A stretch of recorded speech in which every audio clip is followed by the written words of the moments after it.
저는 한 주간 동안 지나면서 무엇을 깨달았냐? 귀중한 것을 깨달았습니다. 뭐냐면 요즘 현대 사회가 사람들을 수저로 많이 표현하죠. 금수저, 은수저, 흙수저 표현을 하는데 신앙생활에 있어서는 금수저, 은수저가 따로 없겠구나 하는 생각이 들었어요. 왜 그러냐면 오카는 목사님이라고 아시죠, 여러분? 굉장히 유명하신 분이고 굉장히 명설교가로 그렇게 우리에게 인정받는, 지금도 그분의 설교가 인터넷상으로 굉장히 많이 돌아다녀서 그분의 설교로 교회도 크게 형성이 되고 한국 교회 안에 커다란 족적을 찍으신 분이라고 할 수가 있는데, 그분의 아드님이 탈회심을 하셨다고 하는 이야기를 들었어요. 그러니까 탈회심이 뭐냐면 우리는 하나님 앞에 원래 죄인이었다가 하나님이 우리에게 찾아오시면서 하나님께로 방향을 돌리는 회심한 사람들입니다. 하나님 앞에 마음을 회심한 사람들이에요. 그런데 그 아들은, 그 오카는 목사님의 아들은 자신은 탈회심을 했다고 얘기를 하더라고요. 그러면서 교회도 부정하고 예배에 대해서도 부정하고 성경에 대해서도 인정하지 않는, 책은 굉장히 많이 쓴 똑똑한 사람이에요. 그런데 하나님께서 대체 저 사람에게 지금 어떻게 역사하고 계신가를 고민하게 만드는 그런 삶을 현재 살고 있더라고요. 그러면서 성경을 보면서 비슷한 인물들이 성경에 있단 말이죠. 여러분, 모세가 굉장히 위대한 지도자잖아요. 모세가 자기가 갖고 있는 그 믿음의 유산을 고스란히 넘겼으면 모세의 아들도 큰 지도자가 됐겠죠. 사무엘도 나라가 만들어지는데, 이스라엘 나라가 만들어지는 데 있어서 굉장히 중요한 역할을 한 사람이에요. 사무엘의 아들도 훌륭한 지도자가 될 수 있겠죠. 그런데 그렇지 않더라. 성경을 보면 그래요. 예수님의 동생들도 굉장히 여러 명이 있었으니까 예수님 어려서부터 본 형에게 보고 듣고 배운 것이 있을 테니 교회의 큰 지도자가 될 만하지만 야고보 한 사람만 교회사에 언급을 하고 있어요. 그 정도로 믿음에 있어서는 신앙의 유산이 없다는 게 아니에요. 있지만 그럼에도 불구하고 세상에서 얘기하는 부모 만나서 하나님이 그 사람이 부모를 잘 만나서 그 사람이 인생이 잘 되고 부모를 잘못 만나서 인생이 안 되고 하는 수저계급으로 얘기하기는 참 힘들겠다. 나름 공평하다 하는 생각이 들더라고요.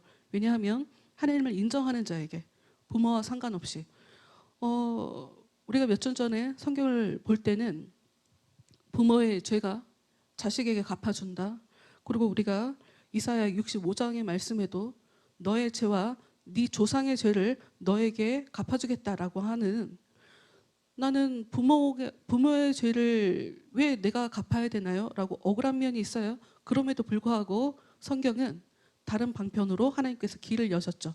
그럼에도 불구하고 하나님을 찾는 자들에겐 하나님께서 만나주시고 찾아가 주시고 하나님의 백성 만들어주신다는 하나님의 약속이 따로 있기 때문에 아무리 그런 저주 같은, 벗어날 수 없는 저주 같은 그런 말씀들이 우리에게 있다 하더라도 그건 전혀 우리에게 문제 없다라는 것을 여러분이 잘 아셔야 된다.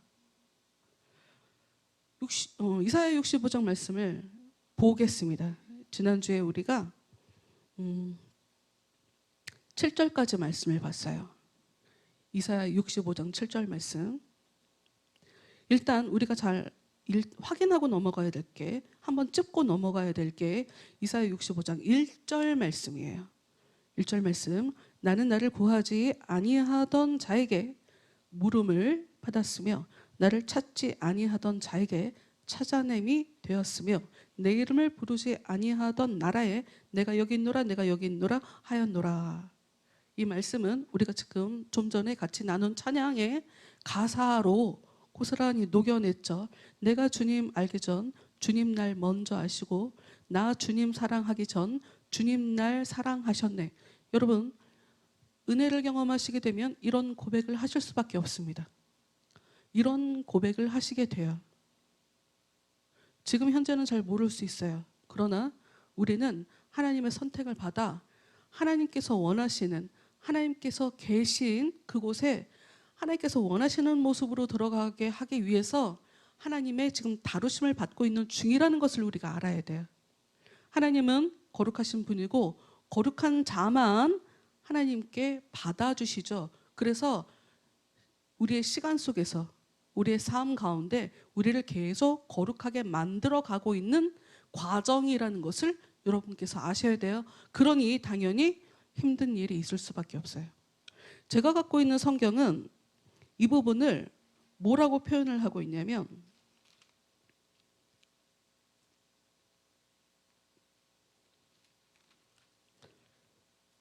65장의 소제목을 이렇게 써 있어요.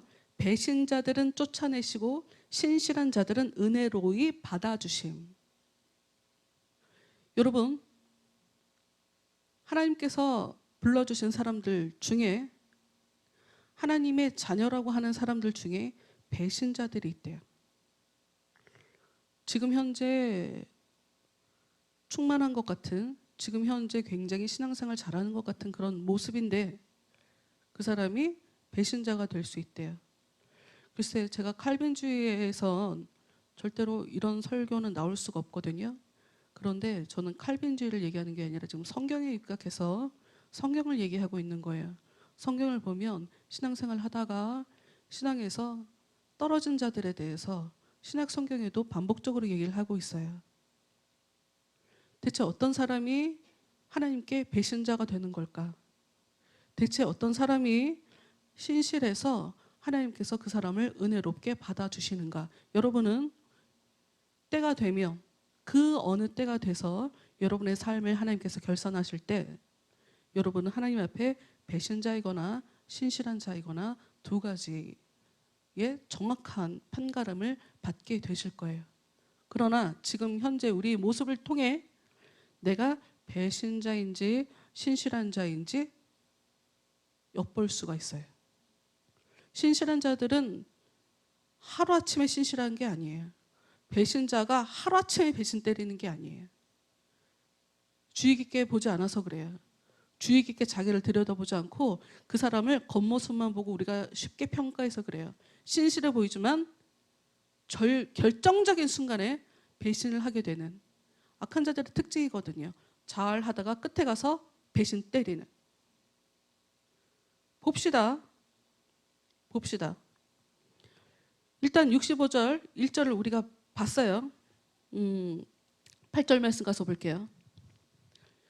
우리가 다시 한번 기억할 것은, 우리가 먼저 하나님을 찾지 않았는데 하나님의 은혜에 부름받아 우리가 하나님을 사랑하기 전에 먼저 사랑받은 사람들이고, 우리가 하나님을 찾기 전에 하나님의 찾은 바 된 사람들이다라는 것을 먼저 기억하시면서 8절 말씀 가볼까요?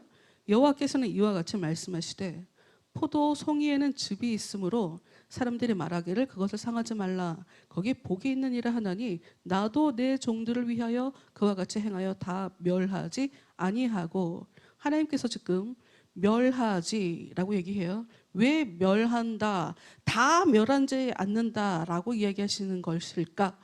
그 얘기는 많은 사람들이 멸한다라는 얘기죠. 그러면 어떤 일 때문에 망하게 되는가? 7절에 너희의 죄악과 너희 조상들의 죄악은 한 가지니 너희들이 죄를 지은 것에 너희 조상들이 지은 죄까지 너희들에게 다 갚아줄 건데, 그들이 산 위에서 분향하며 작은 산 위에서 나를 능욕하였습니다. 너희 조상들이 왜 나한테 이렇게 화를 나게, 나를 왜 분노하게 했냐면 삶에서 나를 인정하지 않아. 나를 하나님으로 존중하지 않아. 쟤네들은 우상을 섬겨. 아주 단적인 예로 탐심, 욕심은 우상 숭배라고 얘기하고 있어요. 성경이 얘기해요. 여러분 욕심 있죠? 저도 욕심 있어요. 저는 어느 정도였냐면 한 달 정도 전에 하나님이 저한테 음성으로 얘기까지 하셨어요. 욕심내지 마. 저는 깜짝 놀랐어요. 내가 무슨 욕심을 낸다고? 내가 얼마나 희생하면서 살고 있는데?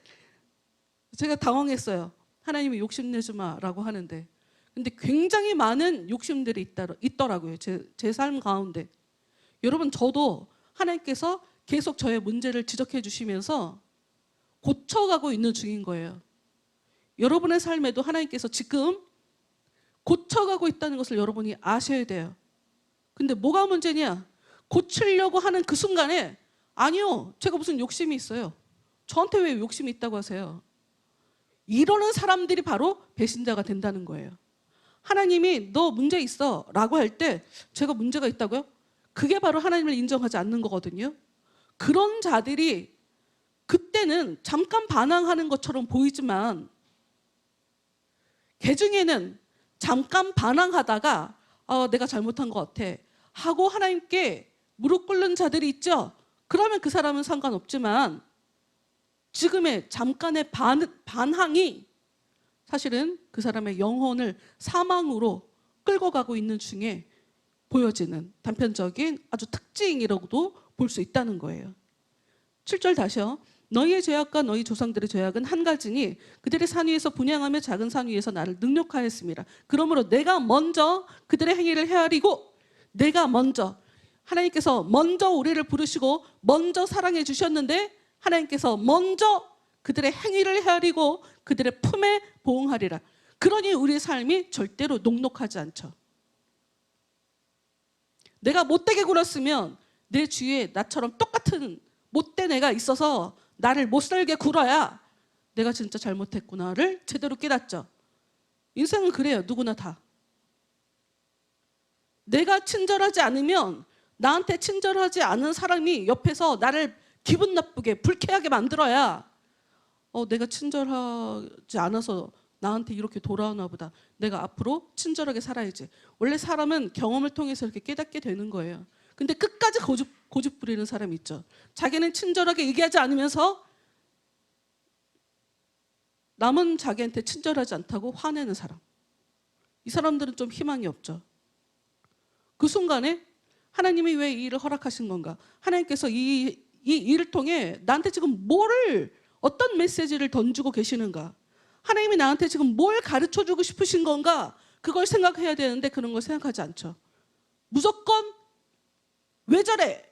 라고 하는 사람한테는 하나님께서 원하시는 그 모습으로 만들어가는 데 있어서 굉장히 어려움이 있을 수밖에 없다. 9절.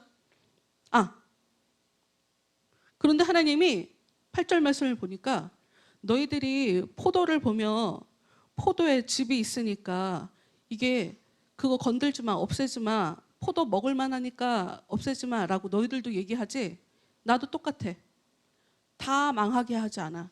그중에 내가 볼 때 전부 다 사람들은 죄인이기 때문에 다 망해도 싸. 그런데 내가 그중에 괜찮은 애들은 안 남겨. 라는 그런 얘기를 하는 거예요. 다시 읽어볼게요. 여호와께서 이와 같이 말씀하시되 포도송이에는 즙이 있으므로 사람들이 말하기를 그것을 상하지 말라. 거기 복이 있느니라 하나니 나도 너희들이 그렇게 생각하지? 나도 그래. 너희들이 살아가는 방식대로 나도 그렇게 해. 나도 내 종들을 위하여 그와 같이 행하여 다 멸하지 아니하고. 하나님께서 망하게 하는 사람들과 살리는 사람 두 쪽으로 지금 나뉘고 있어요. 9절. 내가 야곱에게서 씨를 내며 유다에게서 나의 산들을 기업으로 얻을 자를 내리니 내가 택한 이가 이를 기업으로 얻을 것이요 나의 종들이 거기에 살 것이라. 하나님은 하나님의 선택받은 자에게 무엇인가를 주시고 그것을 계속 유지할 수 있도록 역사하세요. 여러분, 그럼 하나님의 마음에 들게 하나님께 선택받는 게 중요하죠. 그럼 하나님께 일단은 어떤 선택받은 자들이 어떤 삶을 사는지를 먼저 성경 얘기하고 있으니까 그걸 한번 볼게요. 10절. 샤론은 양떼의 우리가 되겠고 아굴 골짜기는 소떼가 눕는 곳이 되어 나를 찾은 내 백성의 소유가 되려니와. 여기 보면 어떤 사람이 하나님께 선택받아요? 하나님을 찾는 자들. 여러분 하나님을 찾으세요. 우리에게 하나님께서 약속해 주신, 예수님께서 약속해 주신 평안이 없는 이유는 너무나 분명합니다. 예수님은 우리에게 약속해 주셨어요. 수고하고 무거운 짐진 자들아 다 내게로 오라. 내가 너희를 쉬게 하리라. 그런데 우리는 수고하고 무거운 짐을 내가 지고 어떻게든 내가 문제를 해결해 보려고 하거나 아니면 그냥 그 짐을 내가 갖고 살죠. 저도 그래요. 저도 수시로 그래요. 내가 할 수 있는 일이 아니거든요. 그런데 전전긍긍하는 저도 그런 삶을 살아요. 그러다가 다시 이게 아니지 하고 깨닫고 주님을 찾고 주님께 계속 기도로 맡기고. 우리의 삶이 힘든 이유는 주님께 우리의 삶의 힘든 그 짐을 맡겨드리지 않기 때문입니다. 예수님이 약속하셨다니까요. 약속하셨다니까요. 말씀을 볼까요? 마태복음 11장? 마태복음 11장 가서 볼까요?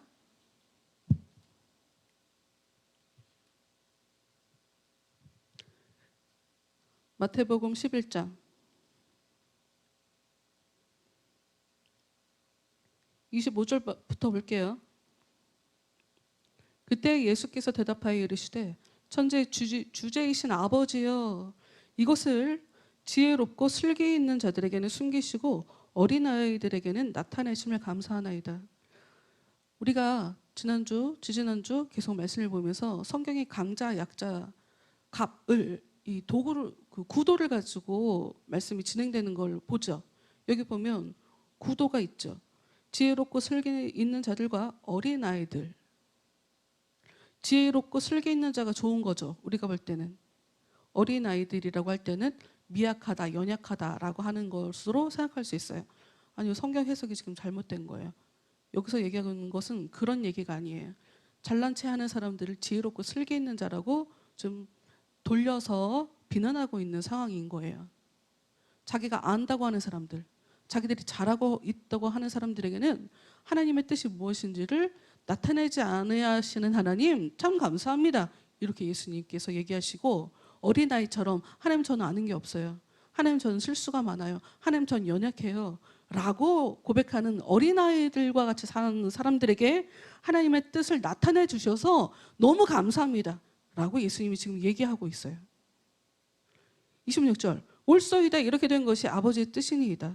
내 아버지께서 모든 것을 내게 주셨으니 아버지 외에는 아들을 아는 자가 없고 아들과 내 아들의 소원대로 계시를 받은 자 외에는 아버지를 아는 자가 없느니라.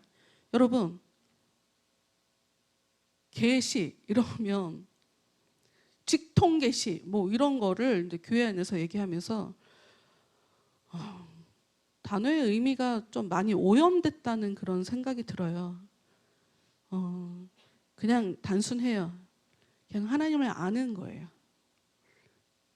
좀 정확하게 얘기하면 하나님이 알려주시는 게 그냥 계시예요. 여러분 하나님을 아세요? 하나님을 아는 사람들은 난 하나님이 믿어진다. 예수님이 믿어진다. 내가 연약하다는 게 인정이 된다. 라고 하는 사람들이 하나님께 계시를 받은 사람들이래요.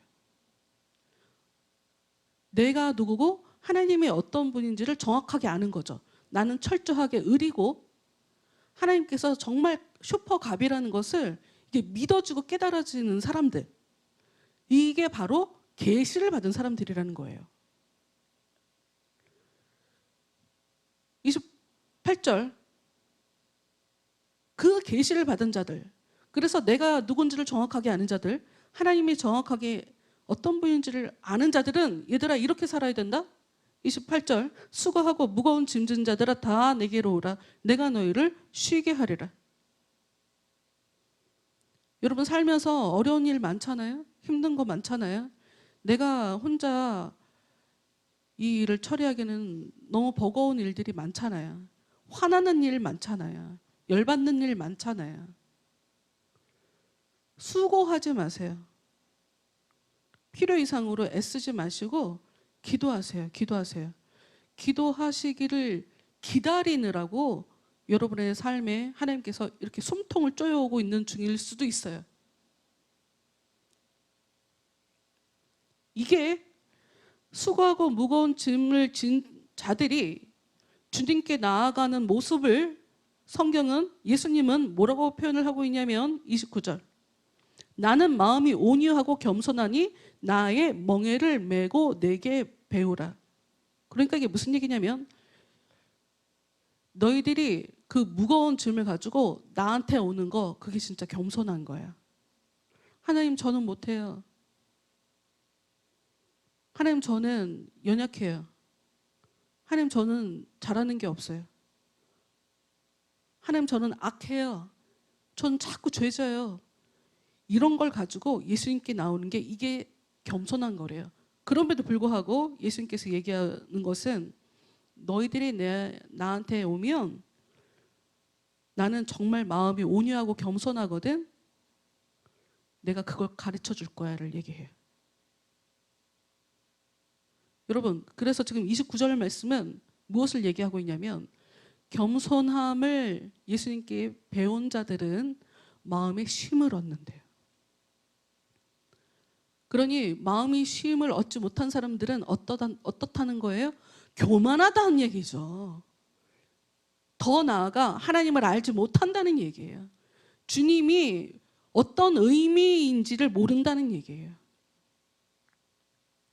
주님이 대체 나를 왜 불렀는지 그 의미를 모르기 때문에, 무지하기 때문에, 그래서 자기도 모르게 자기가 생각하고 있는 거, 자기가 생각하는 거, 자기가 깨닫는 거, 자기가 판단하는 거, 이게 가장 옳은 줄 아는, 자기는 그걸 교만이라고 생각하지 않겠지만, 그걸 상식이라고 생각할지 모르겠지만, 그걸 굉장히 합리적이라고 생각할지 모르겠지만, 예수님이 볼 때 그게 바로 교만이라는 거예요.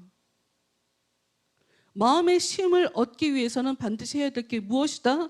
예수님께 나아가서 예수님의 멍에를 메고 예수님의 온유하심과 예수님의 겸손함을 배우면 마음의 쉼을 얻는다. 예수님의 멍에를 맨다는 게 무슨 얘기예요? 네 뜻대로 하지 마. 네 판단대로 하지 마. 네 해석이 옳다고 생각하지 마. 내가 원하는 대로 살아. 네가 하고 싶은 대로 살지 말고 내가 시키는 대로 살아. 이런 얘기죠. 예수님께서 원하시는 대로 사는 게 정말 겸손한 모습인 거고, 겸손한 자인 거고, 그런 자는 반드시 마음의 쉼을 얻게 된다. 여러분, 한 주간 동안 여러분의 마음에 정말 쉼이 있는지를 보세요. 여러분이 보셔야 돼요. 남이 해주는 거 아니에요. 다른 사람들이 나 믿음 있는 것처럼 보는 게 뭐가 중요해요? 반대로 다른 사람들이 나에 대해서 믿음 없는 사람처럼 취급하는 거, 그게 뭘 기분 나빠요? 이런 고민하는 게, 말씀에 이렇게 써 있는데 내가 이렇게 살지 못하는데, 내가 말씀대로 살지 못하는데, 이렇게 고민하는 게 믿음 있는 것일 수도 있어요. 그러니 다른 사람들이 나에 대해서 뭐라고 얘기하든 그걸 신경 쓰지 마세요. 우리는 자칫 하나님께 배신자가 될 수도 있고 하나님 앞에 신실한 자가 될 수도 있거든요. 여러분, 잠깐 생각해봐도 하나님께서 얘기하는 신실한 자는 이렇게 행동하겠구나, 이렇게 살겠구나를 여러분 알 수 있어요. 그렇죠. 말씀대로 안 사는 사람들이 하나님을 배신하는 사람이죠. 하나님께서 심판하실 때 나가 떨어지는 사람이죠. 그런데 힘쓰고 애쓰는 사람, 특히나 우리가 지난주에 말씀을 보면서 새 예루살렘, 새 하늘과 새 땅, 주의 장막이라고 하는 하나님의 나라에 대해서 우리가 확인을 했거든요. 그 나라를 들어가기 직전의 사람들은 다 우는 사람들이에요. 애통하는 사람들이에요. 우셔야 돼요. 애통하는 그 울음 속에 우리의 생명 길이 있음을 여러분이 아셔야 돼요. 내가 살 길은 하나님 앞에 애통하는 것이다. 예수님, 저는 예수님의 그 친절함, 예수님의 그 온유함, 예수님의 겸손함을 배워야 된다는 건 알지만 잘 안 됩니다. 어렵습니다. 예수님 도와주세요. 를 얘기하면서 여러분의 그 어려움, 불편함, 버거움 이런 것들을 예수님께 상담할 수 있는 것. 그게 기도죠. 그렇게 하는 사람들에게 예수님께서 도와주시고 힘이 되어주시고 삶이 어떻든 일단 마음에 편안함을 먼저 주신다. 그리고 때가 되면 삶도 평안할 수 있도록 역사해 주신다.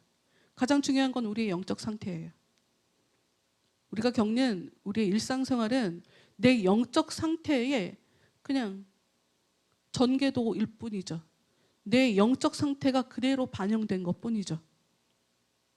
그러니 삶을 먼저 바꾸는 것이 아니라 내 영혼, 내 영적 상태를 먼저 바꾸셔야 돼요.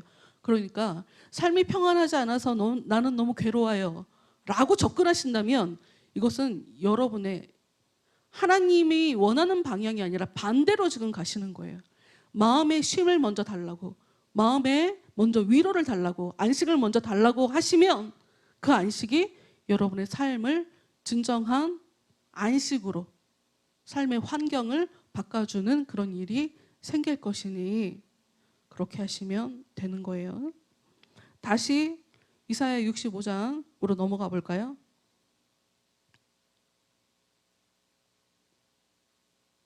샤론은 양떼우리가 되겠고 아골골짜기는 소떼가 눕는 곳이 되어 나를 찾은 내 백성의 소유가 되려니와 오직 이사야 65장 11절 오직 나 여호와를 버리며 나의 성산을 잊고 가색의 상을 베풀며 무니에게 섞은 술을 가득히 붓는 너희여 내가 너희를 칼에 붙일 것인즉 다 굽으리고 죽임을 당하리니 이는 내가 불러도 너희가 대답하지 아니하며 내가 말하여도 듣지 아니하고 나의 눈에 악을 행하였으며 내가 즐겨하지 아니하는 일을 택하였음이니라.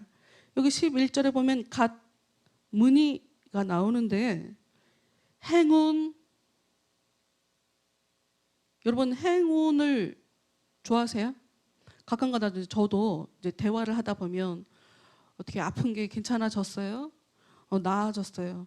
다행이네. 저도 그렇게 얘기할 때가 있거든요. 그때 생각해요. 왜냐하면 다행이다라고 하는 것은 행운, 어쩌다 운이 좋아졌다라는 그런 의미를 조금 기독교적이지 않은 문장이긴 해요.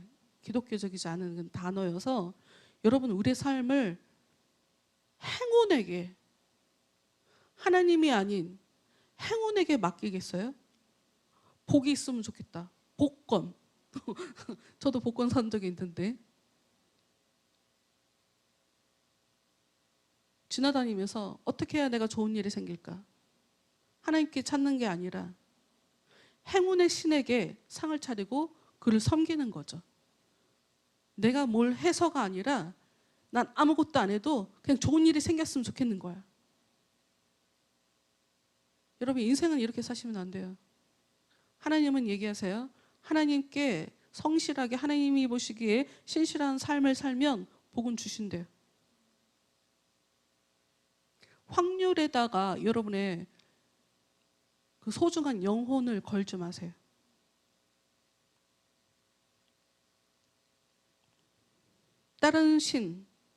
다른 데 가서 구걸하는 거, 다른 데 가서 어떻게 좋은 일이 생겼으면 하고 바라는 것이 하나님이 볼 땐 어떤 의미이냐? 12절.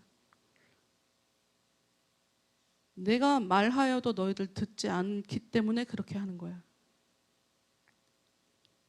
내가 볼 때 그거 너무 악해. 나는 복의 주관자인데 나한테 오는 게 아니라 나를 떠나서 다른 데 가서 어떻게 하면 내가 좀 잘 살 수 있을까? 를 궁리를 하다니 나는 그거 싫어. 하나님이 이걸 악이라고 하거든요. 13절. 이러므로 주 여호와께서 이와 같이 말씀하시니라. 보라, 나의 종들은 먹을 것이로되. 이제 적극적으로 하나님께서 나의 종과 그들을 나눠서 얘기해요. 나의 종. 왜 나의 종이라고 얘기할까요? 아까 얘기했죠. 우리 예수님 얘기하면서 멍에를 메고 예수님께 배운다. 예수님께서 원하시는 대로 산다. 당연히 예수님의 종이죠. 그 사람들이. 내 뜻대로 안 사는데. 종은 자기 뜻대로 할 수 있는 게 없어요. 주인의 지시대로만 사는 거지. 나의 종은 먹을 거래요. 그런데 너희, 망하는 너희들, 내가 아무리 불러도 대답하지 않고 너희들 마음대로 사는 너희들, 다른 신들에게 찾아가서 여기 가면 좋을까? 저기 가면 내가 잘 될까?를 생각하는 너희들은 죽일 것이다. 보라, 나의 종들은 마실 것이로되 너희는 갈할 것이다. 목마를 것이다. 보라, 나의 종들은 기뻐할 것이로되 너희는 수치를 당할 것이니라. 때가 되면 하나님께서 나의 종과 너희를 갈라낸다. 때가 되면. 14절, 보라, 나의 종들은 마음이 즐거움으로 노래할 것이로되 너희는 마음이 슬픔으로 울며 심령이 상함으로 통곡할 것이며. 여러분, 이제까지 주님의 종이라고 하는 사람들은, 하나님의 종이라고 하는 사람들은 반대로 살았어요. 마음이 슬프고 울고 심령이 상하며 통곡하는 삶을 살았어요. 하나님의 뜻대로 살기 위해서. 그런데 너희, 망하는 그 사람들은 즐겁게 노래하며 살았어요. 근데 하나님께서 역사하시면 반전이 일어난다는 거예요. 내 바깥에서 나랑 상관없이 놀고 행복하게 살아? 그럼 이제부터 고생해야지. 복을 준 나를 생각하지 않고 나에게 등을 돌리고 내가 준 것으로 즐기며 행복하게 행복을 누려? 이제부터 넌 울어야지. 하나님께서 역사하실 때 이렇게 반전이 일어난다는 거예요.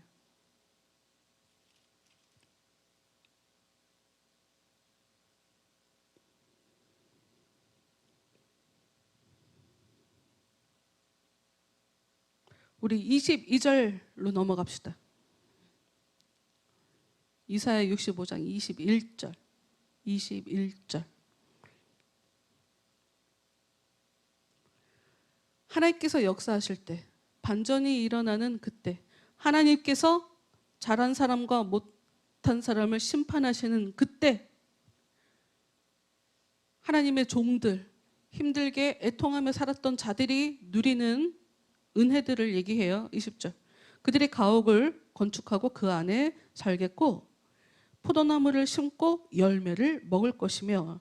뭐 특별한 거 없는 것 같죠? 집을 짓는데요, 그 안에 산대요, 포도나무를 심고 열매를 먹는데요. 너무 당연한 것처럼 여겨지죠. 여러분, 여기 당연한 게 어디 있어요? 하나님은 포도나무를 심었는데 열매를 하나도 얻지 못하도록 역사하실 수 있는 분이에요. 하나님은 창조하시는 분이기도 하지만 파괴하시는 분이기도 해요. 집을 지었는데 그 집에서 못 살게 할 수도 있어요. 도둑이 와서 그 집을 뺏어갈 수도 있어요. 그래서 22절에 이 말씀이 나오죠. 너희가 나의 온전한 다스림을 받을 때, 내가 너희의 삶에 온전히 역사할 때 너희는 이런 일을 겪는다. 22절. 그들이 건축한 데에 타인이 살지 아니할 것이며 그들이 심은 것을 타인이 먹지 아니하리니. 도둑이 와서 다 뺏어갈 수 있거든요. 하나님이 여차하면, 손만 대면. 그런데 아니야. 나는 니들이 하는 일을 그대로 너희들이 거둘 수 있도록 내가 보호해 줄 거야. 내가 지켜줄 거야. 도둑이 들어오지 못하도록. 이런 얘기죠. 이는 내 백성의 수완이 나무의 수완과 같겠고 내가 택한 자가 그 손으로 일한 것을 길이 누릴 것이며 그들의 수고가 헛되지 않겠고. 수고는 했는데 얻는 게 없는 사람들 있잖아요. 수고가 헛되지 않겠고 그들이 생산한 것이 재난을 당하지 아니하리니 그들은 여호와의 복된 자의 자손이요 그들의 후손도 그들과 같을 것임이라. 여러분 수고한 대로 얻는 것은 하나님의 복을 받은 사람들이래요. 여러분의 삶에 이런 일이 벌어지길 바라요. 여러분의 삶에 새 하늘과 새 땅이 내려와야 돼요. 뭔가 이단 같아. 설명을 하지 않으면 이단하고도 비슷한 얘기거든요. 이 얘기가. 여러분의 삶에 하나님의 다스림이 온전히 일어나야 돼요. 하나님을 여러분이 정말 깊게 알아야 돼요. 배우셔야 돼요. 성경에 대해서 아셔야 되고 하나님이 어떤 분이신지를 기도하면서 여러분의 영혼이 경험하셔야 돼요. 하나님을. 그들은 어떤 일이 벌어지냐 24절. 그들이 부르기 전에 내가 응답하겠고. 그동안은 하나님이 안 보여서 고통하고 울며 괴로워했지만 그때가 되면 무슨 기도를 해. 내가 다 알아. 네가 뭘 원하는지 다 알아. 부르기 전에 내가 응답하겠고 그들의 말을 마치기 전에 내가 들을 것이며. 25절 여기 보면 조금 이상한 이리와 어린 양이 함께 먹을 것이며 사자가 소처럼 짚을 먹을 것이며. 좀 이상하죠. 이리와 어린 양은 먹고 먹히는 관계죠. 사자와 소도 먹고 먹히는 관계죠. 뱀은 흙을 양식으로 삼는데요. 이게 무슨 얘기일까요? 그래서 나의 성산에서는 하나님의 성산, 하나님의 거룩하신 산, 그러니까 이 일이 지금 하나님이 계신 성산에서, 거룩한 산에서 벌어지는 일들이네요. 이 사람들이 하나님의 거룩한 산에 살기 때문이죠. 해함도 없겠고 상함도 없으리라 여호와께서 말씀하시니라. 여러분, 강한 자와 약한 자, 우리가 부부, 남편과 아내, 부모와 자식, 종과 상전의 모습을 보면서 서로에게 의무가 있다는 것을 말씀을 통해 봤어요. 각자 의무를 다하셔야 돼요. 그 얘기는 다르게 얘기하면 사이좋게 잘 지내라는 거예요. 아주 쉬워요. 서로 사랑하라는 거예요. 힘 있는 사람이 힘 없는 사람을 강제로 군림하지 말라는 거예요. 힘 없는 사람은 그 힘 있는 사람을 인정하고 그 사람의 의견을 따라주라는 거예요. 그런 것을 이렇게 비유적으로 설명한 거예요. 이리와 어린 양이 함께 먹는다. 전에는 먹고 먹히는 관계였지만 주인이 종에게 함부로 해할 수 있는, 고대 사회는 남편이 아내한테 함부로 할 수 있었어요. 부모가 아이들 인권이 어디 있어요? 아동 인권이 어디 있어? 막대해도 되는 세상이에요. 그 세상에 살고 있는 사람들에게 하나님은 강자, 약자, 오히려 강한 사람이 약자를 보호해줘야 된다라고 하는 말씀을 이렇게 비유적으로 이리와 어린 양이 함께 먹는다. 사자가 소처럼 짚을 먹는다. 사자가 소를 먹지 않고 같이 짚을 먹는다라는 말씀으로 표현하고 있죠. 여러분, 한 주간 동안 여러분에게 쉼을 주기 원하시는 하나님. 그러나 우리가 예수님께 가서 그 멍에를 메고 배우지 않는다면 우리는 중간에서 의도치 않게, 우리는 그냥 그렇게 느끼고 그렇게 판단하고 그렇게 생각한 것 뿐이었는데 하나님 입장에서는 그건 옳지 않아, 그게 죄야 라고 하는 일을 버리게 되는 그런 위험할 수 있는 그런 인생을 살게 되는 것이 우리 현실이라는 것을 여러분이 기억하시면서 주님께 더욱더 신실하게 여호와의 성산의 삶으로, 내가 부르기도 전에 응답하시는 하나님, 내가 말을 마치기도 전에 내 얘기를 다 들어주시는 하나님을 바라보며 그런 삶을 살 수 있게 해달라고 주님 저에게 계속 역사해 주시고, 저에게 계속 겸손함을 주시고, 저에게 계속 친절하게 살 수 있도록 하나님 제 마음을 붙잡아 주세요. 이렇게 기도하시며 사시는 그런 한 주간의 삶이 되시기 바랍니다. 그래도 쉽지 않을 겁니다. 안 해봤는데 어떻게 쉽게 되겠어요?